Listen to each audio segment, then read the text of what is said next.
I'm a first time founder and we've grown to around 3,500 users. We've continued to gain traction, but we've been trying to raise pre seed and I'm struggling to get investors interested. This is such a common thing. Some investors just don't respond. Others tell me I need more traction, and others seem interested, but the conversations just drag on for months. What am I doing wrong? At what point is traction actually enough to raise a pre-seed round? And how should I approach investors differently? Wow, that is a cool question. It is. Let me first start off by saying you are not alone. This is such a common issue that we see in doing any form of investment, especially now. In the last 2 years, raising investment, whether you are looking for an angel, pre-seed, seed, Series A, and any of the others that go after that, it's got a lot harder. Investors have shifted. It's become to the point now where there are so many people looking for investment. If you are an investor, you've got such a choice. And so there's key components that they are looking for.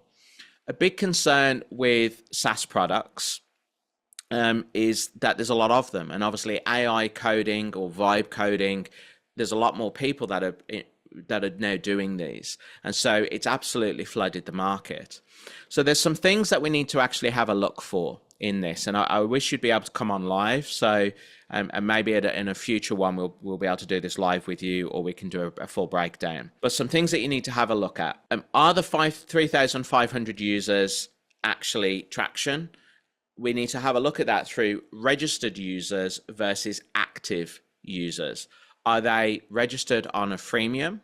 And is there an upsell? And then what's that upsell? You know, if your upsell is, say, 1% or 2% or 3%, we also then need to look at the lifetime value of the customer. So versus say, a freemium or just a registered user versus the active user. So what's the lifetime span of that user? Is it 3 months? Is it 6? Is it 12? Is it 24? So we need to start to look at this. Without seeing your pitch deck, it's also hard to say. However, there's key components in a pitch deck that you need. And one of the things that I would recommend is you need to have a look at what are you solving? You know, are you selling painkillers or are we selling vitamins? Vitamins are fine, but your pitch deck needs to be set out in a particular way. What a lot of investors are looking for are painkillers. So what's the key pain point that you're solving? And I call this the golden thread. So what's the story that you are telling as a founder? And then each slide that you are putting together as your pitch, as you're pitching this to investors, you need to have that golden thread and layer that on and every slide that you go through to the point that you get to the finale at the end, and then you're talking about what your ask is. All of this is about de-risking your company. So everything that you are putting out there, from press releases to pitch decks to emails to your initial emails, even yourself on your social media, it's all about de-risking the company. Other things that you need to have a look at is your revenue. Obviously, we've already talked about retention. We also then need to have a look at your growth rate. You also need to have a look at your investor narrative. So the type of investors that you're speaking to. So often when you're creating a pitch deck, you will have, like as if you're going for a job, you'll have different versions of your CV or resume. Your pitch deck is exactly the same.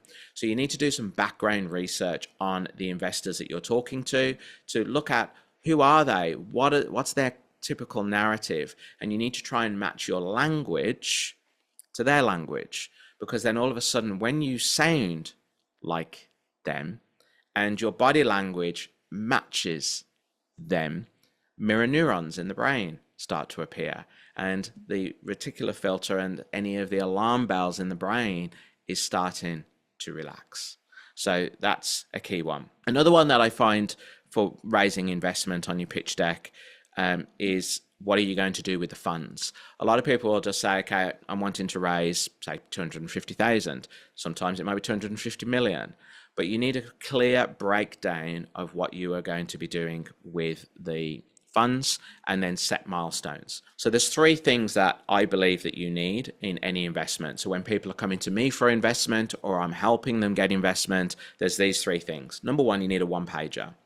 Number two, there's a 13 slide deck framework that I have that typically gets most investment across the line, or at least to the next conversation.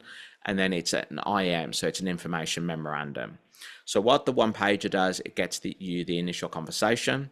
The pitch deck allows you to tell your story. The pitch deck isn't the pitch. You are the pitch as the founder. The pitch deck is there to support you with some of the numbers, and it looks pretty, if you will.